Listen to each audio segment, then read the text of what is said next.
Hello, my dear students. I am Murli sir, and I welcome you all at our own YouTube channel, New English High School and Junior College.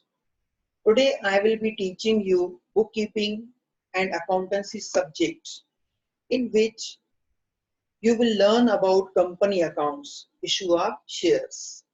In Standard 12 syllabus, most of the topics are related with partnership firm, but one practical topic is there which is related with company.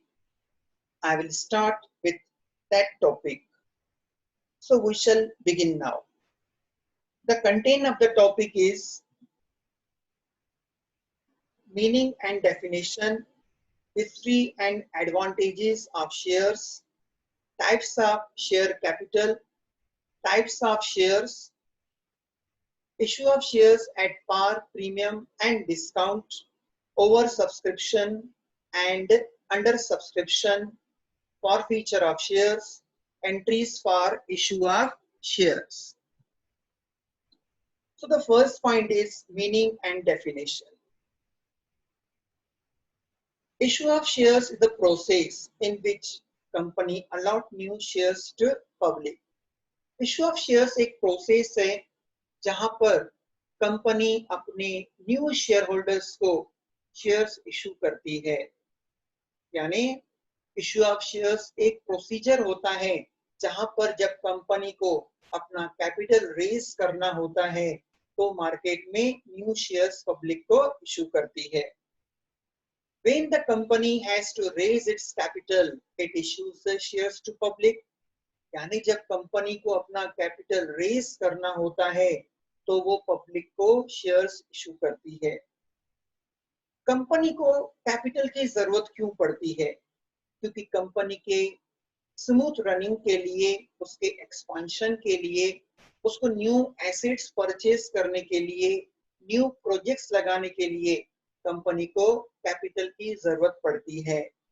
तो capital का meaning क्या है? Capital capital is the life blood of any business organisation. जितनी भी business organisation होती है उनका जो लाइफ ब्लड होता है वो होता है capital. Because without capital, without money, company या any business organisation can not run. आपने 11th में अलग अलग बिजनेस ऑर्गेनाइजेशन किए हैं। There are different types of business organisation. उसमें आपने किया है sole trading concern, partnership firm, joint Hindu family business, cooperative societies and joint stock company. आज का जो हम कैपिटल करेंगे it is related with joint stock company कि कंपनी कैसे मार्केट में शेयर इशू करके अपना कैपिटल रेज करती है। तो अब देखेंगे शेयर का मतलब क्या होता है। Share is the share in the capital of the company. यानी कंपनी का जितना टोटल कैपिटल होता है उस कैपिटल में हमारी जितने हिस्सेदारी होती है, हमारा जितना शेयर का इन्वेस्टमेंट होता है, अमाउंट जो हम इन्वेस्ट करते हैं उसे हम शेयर कहते हैं। तो बोलोगे सर ये तो पॉइंट हमें समझ में नहीं आई, क्या है? तो इसको ज्यादा समझने के लिए हम पहले शेयर का हिस्ट्री देखेंगे कि शेयर का हिस्ट्री क्या है और शेयर के एडवांटेजेस क्या है। कि जो वर्ड शेयर है उसका एग्जिस्टेंस कहां से हुआ? बहुत जमाने पहले, बहुत सालों की पहले की बात है। हंड्रेड्स ऑफ इयर्स अगो, जब दुनिया में कोई भी मोड ऑफ ट्रांसपोर्ट नहीं था तो उस समय जो भी ट्रेड होता था वो सिर्फ एक ही मोड ऑफ ट्रांसपोर्ट से होता था, वो था वाटरवेज। वाटरवेज में जितने बड़े बड़े ट्रेडर्स होते थे वो शिप्स में माल लोड करके, शिप्स में माल भरकर एक कंट्री से दूसरे कंट्री में जाते थे। हमारे इंडिया के गरम मसाले बहुत फेमस थे, उनका इंटरनेशनल मार्केट में बहुत वैल्यू था। तो जितने भी गरम मसाले हैं हमारे इंडिया के, उनकी क्वालिटी बहुत अच्छी होती थी। जैसे कि जीरा, काली मिर्च, इलायची, लौंग, ये जितने भी गरम मसाले होते थे, यहाँ के ट्रेडर्स शिप्स में भरकर European countries, Asian countries, African countries में जाते थे और वहां पर सेल करते थे। हमारे इंडिया का एक मर्चेंट था, बहुत वो बड़ा एम्बिशियस था। वो क्या करता था, यहाँ से शिप भर के उस शिप में पूरे गरम मसाले भरकर यूरोपियन कंट्रीज में जाता था। जैसे उसका शिप वहां पर यूरोपियन कंट्री में पहुंचता था, तो पहुंचते ही 1-2 दिन के अंदर उसके पूरे मसाले, गरम मसाले खत्म हो जाते थे। तो वो सोचता था, यार मुझे 10-12 दिन आने और जाने में लगते हैं और मेरा जो माल है 1 दिन में खत्म हो जाता है, ये तो मेरा टाइम वेस्ट हो रहा है, मुझे कुछ करना चाहिए। उसने सोचा, क्यों न मैं 2-3 शिप्स और परचेज करके वहां पर गरम मसाले साथ में लेकर फॉरेन कंट्री में जाके सेल करूं। उसने सोचा तो सही, लेकिन उसको प्रॉब्लम किस बात की आई? कैपिटल की। उसके पास कैपिटल नहीं था कि वो 2-3 शिप्स परचेज करे। तो उसने क्या किया, जैसे ही अपने गांव में आया तो वहां के जितने रिच पीपल थे, वहां के जो जमींदार थे, उनके पास गया और उनको अपना पूरा बिजनेस के बारे में बताया और बोला, अगर आप शिप्स परचेज करने में अपने शेयर्स दे अपना कुछ शेयर देते हो, तो जितना मुझे प्रॉफिट पड़ेगा मैं आपको उसमें से शेयर दूंगा। तो उन्होंने बोला, ओके, हम इन्वेस्टमेंट करने के लिए तैयार हैं। तो लोगों ने क्या किया, जो रिच पीपल थे, जो जमींदार थे, उन्होंने उस मर्चेंट को, उस ट्रेडर को पैसे दिए। तो इसके पास भी बहुत सारे पैसे जमा हो गए और उसने 2-3 शिप्स परचेज किए। वो शिप परचेज करने के बाद वो यहाँ से लोड कर कर माल लेकर जाता था और जैसे जितना प्रॉफिट होता था उसमें से वो उन जमींदार को, रिच पीपल को उसमें से शेयर देता था। इस तरीके से जो शेयर का एग्जिस्टेंस आया हमारी दुनिया में। उसके बाद हम देखेंगे कि शेयर्स के एडवांटेजेस क्या हैं। शेयर्स के जो एडवांटेजेस थे, इसमें क्या एडवांटेज हुआ? सबसे पहले वो जो लोग थे उनको अपने शेयर में प्रॉफिट मिलने लगा और दूसरी बात है कि उनको वहां पर कुछ काम करने की भी जरूरत नहीं पड़ती थी, वो सिर्फ पैसा इन्वेस्ट करते थे और उनको उसमें से पैसा मिलता था, प्रॉफिट मिलता था। ये तो हो गई जूने जमाने की बात। आज के जमाने में अगर हम वही प्रॉफिट कहीं पर इन्वेस्टमेंट करके कमाना चाहते हैं तो कैसे कमाएंगे? उसके लिए अभी वो शिप्स और ट्रेडर्स तो है नहीं। तो आज के जमाने में अगर हमें शेयर्स परचेज करने होते हैं तो हम शेयर मार्केट में जाते हैं। लेकिन आजकल शेयर मार्केट में भी जाने की जरूरत नहीं है, हम इलेक्ट्रॉनिकली हम वो शेयर्स परचेज कर सकते हैं, जिसके लिए हमें डीमेट अकाउंट ओपन करना होता है। देखो यहाँ पर आपको एक इमेज दिख रही है, ये इमेज किसकी है? ये इमेज है शेयर मार्केट की। ये इमेज है BSE की, यानी बॉम्बे स्टॉक एक्सचेंज। हमारे इंडिया में दो ही बड़े स्टॉक एक्सचेंजेस हैं, एक है NSE, दूसरा है BSE। NSE का फुल फॉर्म है नेशनल स्टॉक एक्सचेंज और दूसरा BSE का फुल फॉर्म है बॉम्बे स्टॉक एक्सचेंज। ये जो आप इमेज देख रहे हो, ये बॉम्बे स्टॉक एक्सचेंज की है। अगर आज के जमाने में हमें शेयर परचेज करना होगा, उसके लिए भी आपको मैं एक एग्जांपल देता हूं। आप सभी ने श्री रतन टाटा का नाम सुना होगा। वो एक बहुत बड़े इंडस्ट्रियलिस्ट थे, जिन्होंने अभी कुछ साल पहले रिटायर किया है। अभी उसकी एक न्यू बात अभी लास्ट मंथ में हमने सुनी थी। कोविड-19 में बहुत सारे लोग गवर्नमेंट को प्राइम मिनिस्टर रिलीफ फंड में डोनेट कर रहे थे, तो श्री रतन टाटा जी ने भी 500 करोड़ उन्होंने प्राइम मिनिस्टर रिलीफ फंड में डोनेट किया था to fight for corona virus. तो श्री रतन टाटा जी बहुत बड़े इंडस्ट्रियलिस्ट हैं। जब उन्होंने कंपनी चालू की थी TCS यानी टाटा कंसल्टेंसी सर्विसेज, उन्होंने सिर्फ वहां पर 50 करोड़ लगा के कंपनी चालू की थी। उन्होंने बहुत मेहनत किया, उसने उसने अच्छे से मैनेज किया कंपनी को। कंपनी बहुत सारा प्रॉफिट कमाने लगी और कंपनी का मार्केट में गुडविल होने लगा। ये बहुत बड़े एम्बिशियस पर्सन थे। वो चाहते थे मेरी कंपनी में सिर्फ 50 करोड़ का इन्वेस्टमेंट क्यों हो, मेरे कंपनी में सिर्फ 50 करोड़ का कैपिटल क्यों हो। उसने बोला मैं 50 करोड़ में से 500 करोड़ का कैपिटल अपने कंपनी में लाना चाहता हूं। तो इतना सारा कैपिटल लाने के लिए उसने क्या किया, मार्केट में शेयर्स इशू किए। एक पर्सन था मिस्टर अनिल, उसने 10 लाख रुपया उस कंपनी में इन्वेस्ट किया। यानी 500 करोड़ में जो 10 लाख रुपया मिस्टर अनिल ने इन्वेस्टमेंट किया, उसने क्या किया, इन्वेस्टमेंट करने के लिए उसे क्या मिला, शेयर्स मिला, 10 लाख का शेयर्स मिला। वो जो 10 लाख रुपया उसने इन्वेस्ट किया, यानी कंपनी का जितना टोटल कैपिटल था उसमें उसकी 10 लाख की हिस्सेदारी थी। कंपनी का जो 500 करोड़ था, उस 500 करोड़ में से 10 लाख मिस्टर अनिल के थे। यानी वो 10 लाख क्या हो गए, अनिल के शेयर्स हो गए, अनिल का उस कंपनी में हिस्सेदारी हो गया। इस तरीके से जो हम शेयर्स परचेज करके अपना प्रॉफिट कमा सकते हैं, ये सबसे बड़ा एडवांटेज होता है शेयर्स का।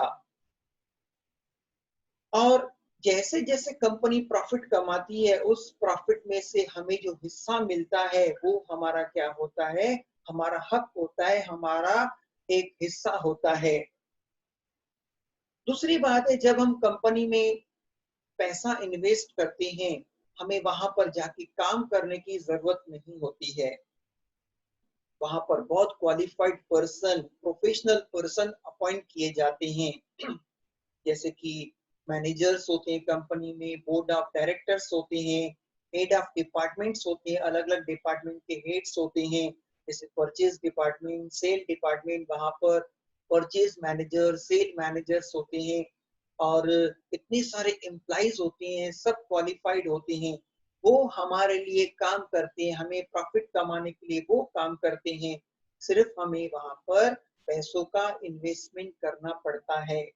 यानी पैसा इन्वेस्ट करके घर पर बैठकर भी हम प्रॉफिट कमा सकते हैं। ये बहुत बड़ा एडवांटेज होता है शेयर्स का। इसे लोग क्या करते हैं, इस शेयर्स में इन्वेस्टमेंट करते हैं। तो देखेंगे शेयर्स परचेज करने से हमें एडवांटेजेस क्या हुए।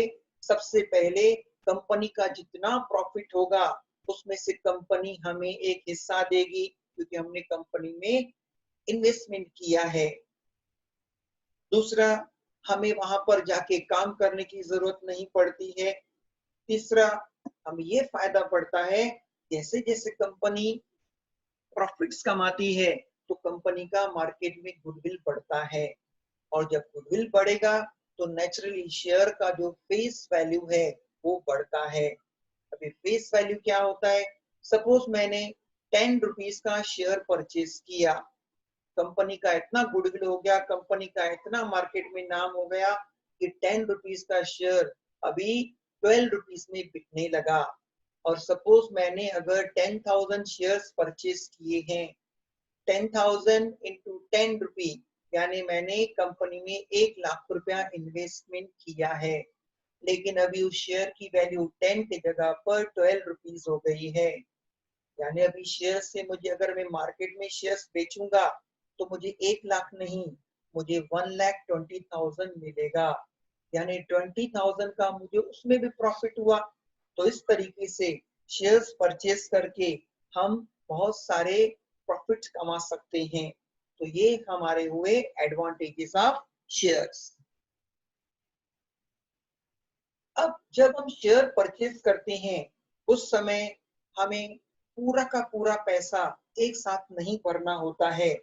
हम जब हम शेयर परचेज करते हैं तो कंपनी पूरा का पूरा पैसा एक साथ नहीं मंगवाती है। कंपनी हमें जो पैसा मंगवाती है वो अलग अलग इंस्टॉलमेंट्स में मंगवाती है। मैंने यहाँ पर एग्जाम्पल लिया है। सपोज हमने कोई शेयर परचेज किया है और उस शेयर की फेस वैल्यू है 10 rupees. Face value of the share is ₹10। और अगर मैंने 10,000 शेयर परचेज किए हैं, 10,000 इंटू 10 यानी 1 लाख रुपीज मुझे पे करना है, लेकिन कंपनी पूरा पैसा एट अ टाइम नहीं मंगवाती। कंपनी उसको इंस्टॉलमेंट में मंगवाती है। जब जब कंपनी को पैसों की जरूरत होती है, कंपनी को कोई न्यू प्रोजेक्ट लगाना होता है, कंपनी को जब एसेट्स परचेज करनी होती है, तो उस समय कंपनी अपने शेयर होल्डर से, कंपनी ओनर से कंपनी ओनर से क्या करती है, पैसा मंगवाती है। वो इंस्टॉलमेंट कौन कौन सी होती है? वो मोस्टली 4 इंस्टॉलमेंट होती हैं। फर्स्ट इंस्टॉलमेंट है एप्लीकेशन मनी। मैंने एग्जांपल के हिसाब से लिया है। अगर हमने 10 रुपीज का शेयर्स परचेज किया है, तो एप्लीकेशन मनी के समय अगर कंपनी ने 3 रुपीज मंगवाए, सॉरी, एप्लीकेशन मनी क्या होता है? जैसे कंपनी मार्केट में शेयर्स इशू करती है, तो जो इंटरेस्टेड पर्सन होते हैं, जिनको शेयर परचेज करना होता है, तो कंपनी में उनको कुछ पैसा जमा करना होता है। जैसे कंपनी को पता चले कि वो लोग हमारे शेयर्स परचेज करना चाहते हैं, तो कंपनी ने बोला आपको अभी 10 रुपीज में सिर्फ 3 रुपीज भरना है, जो आपकी एप्लीकेशन मनी होगी। सपोज मिस्टर एक्स है, जिसे 10,000 शेयर्स परचेज करने हैं। अगर 10,000 वो शेयर परचेज करेगा, तो उसको भी 10,000 शेयर्स के हिसाब से 10,000 शेयर्स इंटू 3 यानी उसको अभी 1 लाख रुपया नहीं, सिर्फ उसे भरना पड़ेगा 30,000।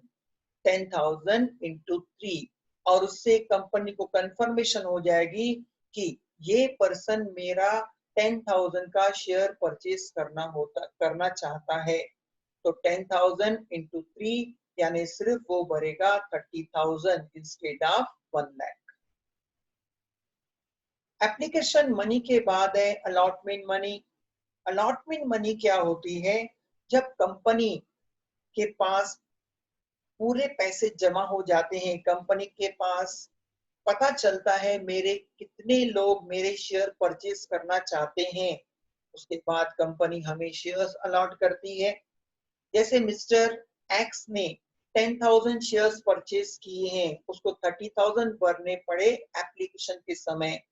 अब कंपनी उसे शेयर्स देगी। जब शेयर्स देगी, तो उस समय कंपनी उसको बोलेगी तू और 2 रुपीज भर दे। यानी उसने शेयर्स कितने परचेज किए थे? 10,000। 10,000 इंटू 2 यानी अभी उसको 20,000 और भरने पड़ेंगे। तो जब सेकंड टाइम कंपनी पैसा मंगवाती है और शेयर्स देती है, उसे हम कहते हैं अलॉटमेंट मनी। उसके बाद तीसरा जो इंस्टॉलमेंट कंपनी मंगवाती है वो है share first call money. Example के हिसाब से हमने लिया है 3 रुपीज। जब कंपनी को बीच में जब जरूरत होगी, 1 साल, 2 साल, 10 साल के बाद, कंपनी क्या करेगी? कंपनी अपने नीड्स के हिसाब से शेयर के फर्स्ट कॉल का मनी मंगवाएगी, डिमांड करेगी अपने शेयर होल्डर से। और लास्ट जो इंस्टॉलमेंट है वो है share second and final call money. हमारे एग्जाम्पल के हिसाब से हमने वहां पर लिखा है 2 रुपीज। यानी ये भी कंपनी को जब नीड होती है, उस समय वो कंपनी शेयर का जो सेकंड एंड फाइनल कॉल मंगवाती है। इस तरीके से कंपनी अलग अलग इंस्टॉलमेंट में पैसे मंगवाती है। जब कोई शेयर परचेज करता है, उसका फुल फेस वैल्यू उसे पे नहीं करना होता है, अलग अलग इंस्टॉलमेंट में वो पे करता है। उसके बाद हम देखेंगे types of share capital. Company के जितना कैपिटल होता है, उसके अलग अलग डिफरेंट टाइप्स होते हैं। उसमें जो सबसे जो पहला टाइप हमने लिखा है वो है अथोराइज कैपिटल। अब देखेंगे ये अथोराइज कैपिटल क्या होता है। This is the maximum capital which the company can raise in its lifetime. यानी कंपनी जब स्टार्ट होती है वो पहले ही अपने ऑब्जेक्टिव सेट करके रखती है, वो पहले ही सोच लेती है कि मुझे कितने कैपिटल की जरूरत पड़ेगी, मेरे क्या गोल्स हैं, उसके हिसाब से वो कैपिटल डिसाइड करती है। और वो अथोराइज कैपिटल क्या होता है? मैक्सिमम कैपिटल होता है जो कंपनी अपने पूरे लाइफ टाइम में मार्केट में शेयर इशू करके मंगवा सकती है। अपने पास वो शेयर पब्लिक में इशू कर सकती है। तो ये जो अथोराइज कैपिटल है वो कहां पर लिखा होता है? कंपनी के दो इंपॉर्टेंट डॉक्यूमेंट होते हैं, एक होता है मेमोरेंडम ऑफ एसोसिएशन, दूसरा होता है articles of association. Memorandum of association में एक क्लॉज होता है कैपिटल क्लॉज। उस कैपिटल क्लॉज में हम अथोराइज कैपिटल मेंशन करते हैं। जब हम अपनी कंपनी रजिस्ट्रार ऑफ कैपिटल के पास रजिस्टर करवाने जाते हैं उस समय हमें दो इंपॉर्टेंट डॉक्यूमेंट सबमिट करने होते हैं और उसमें से एक होता है मेमोरेंडम ऑफ एसोसिएशन। उसमें ये हम अथोराइज कैपिटल लिख देते हैं कि हमें कितना कैपिटल रेज करना है पूरे लाइफ टाइम में। This is also called as registered capital or nominal capital. इसके और भी दो नाम है, रजिस्टर्ड कैपिटल और नॉमिनल कैपिटल। यानी इसके टोटल तीन नाम है, अथोराइज कैपिटल, रजिस्टर्ड कैपिटल या नॉमिनल कैपिटल। इस अथोराइज कैपिटल का दो पार्ट्स हैं, एक है इशूड कैपिटल, दूसरा है अनइशूड कैपिटल। इशूड कैपिटल पहले देखेंगे क्या होता है। This is a part of the authorized capital which is issued to the public for subscription. यानी कंपनी के पास अगर सपोज कंपनी ने ये डिसाइड किया है कि वो उसने अपना authorise capital 10 crore rupees decide किया है, लेकिन कंपनी पूरा का पूरा capital at a time market में इशू नहीं करती है।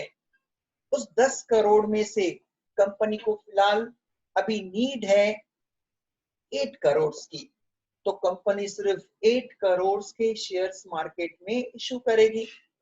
तो इशूड कैपिटल क्या है? Issued capital is a part of authorise capital. जितना कंपनी का टोटल अथोराइज कैपिटल होता है उसका जो एक पार्ट होता है वो इशूड कैपिटल होता है। मेरे एग्जांपल के हिसाब से अगर कंपनी का जो अथोराइज कैपिटल 10 करोड़ है और कंपनी को भी पूरा 10 करोड़ की जरूरत नहीं है, वो सिर्फ 8 करोड़ के शेयर्स मार्केट में इशू करती है, उसे हम इशूड कैपिटल कहते हैं। जो कंपनी ने 2 करोड़ के शेयर्स मार्केट में इशू नहीं किए उसे हम कहते हैं unissued share capital.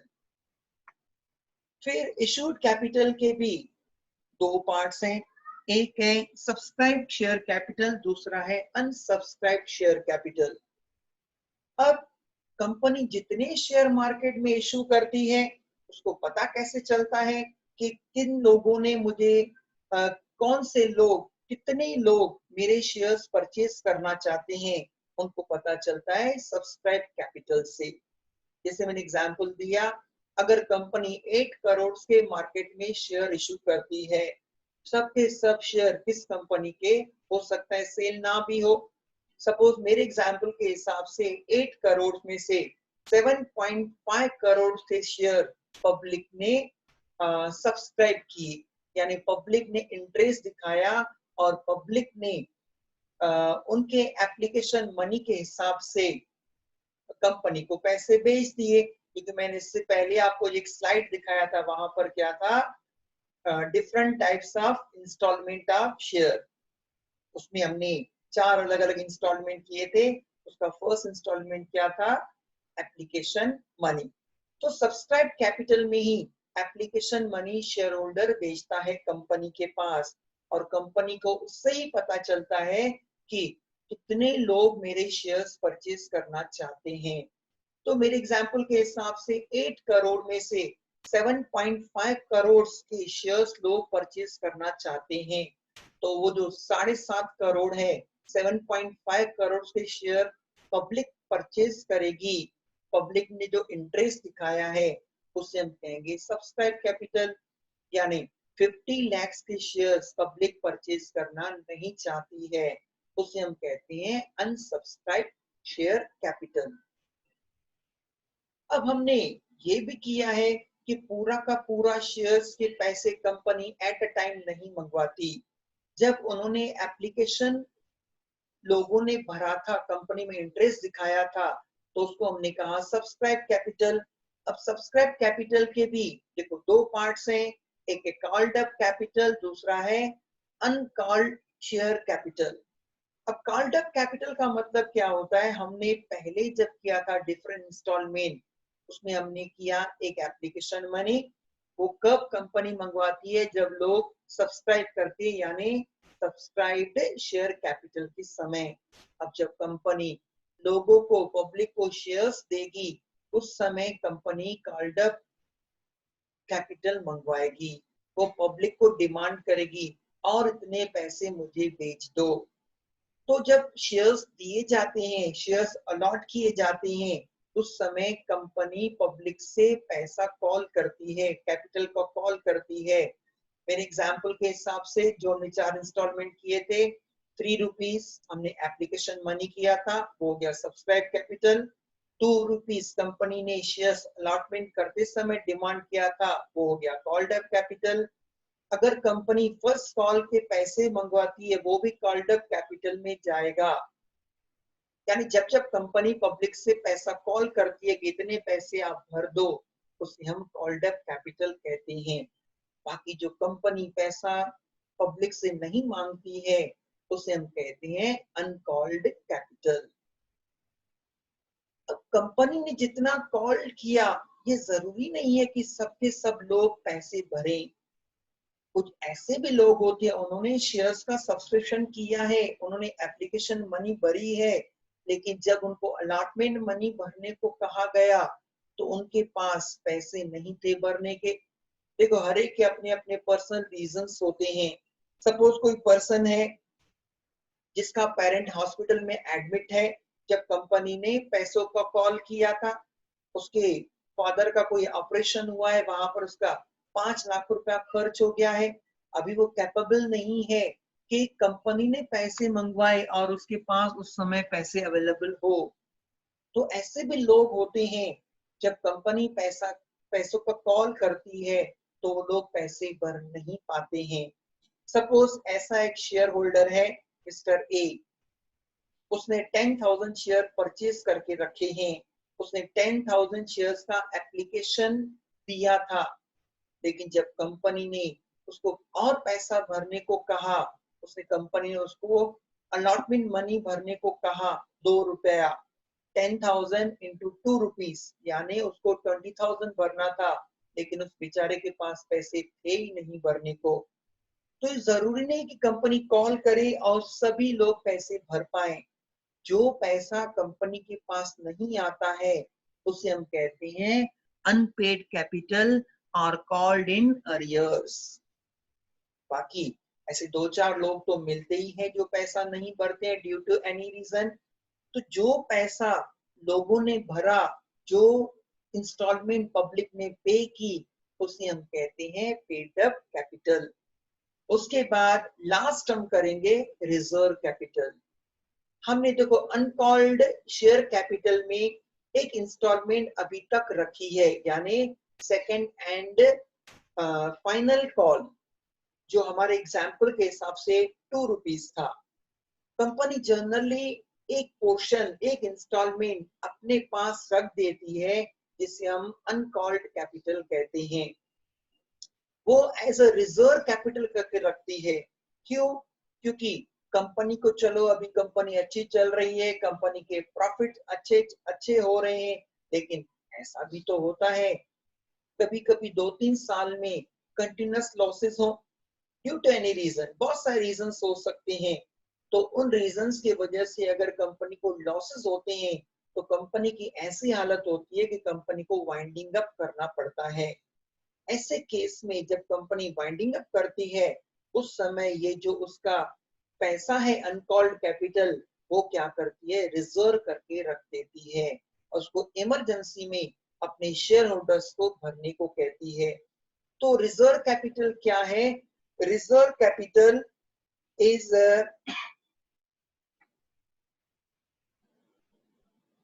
Reserve capital जो रहता है कंपनी अपने पास रख देती है और लाइफ टाइम में अपने शेयर होल्डर्स को डिमांड नहीं करती है। जब कंपनी वाइंडिंग अप होती है उस समय अपने शेयर होल्डर से मंगवाती है और वो पैसा किसे पे करती है? जो कंपनी के क्रेडिटर्स होते हैं। तो आज हम अपना लेक्चर यहीं पर पूरा करते हैं। नेक्स्ट लेक्चर में फिर मैं इससे आगे की जो पॉइंट्स है वो कंटिन्यू करूंगा। Okay, thank you students, have a nice day, good bye.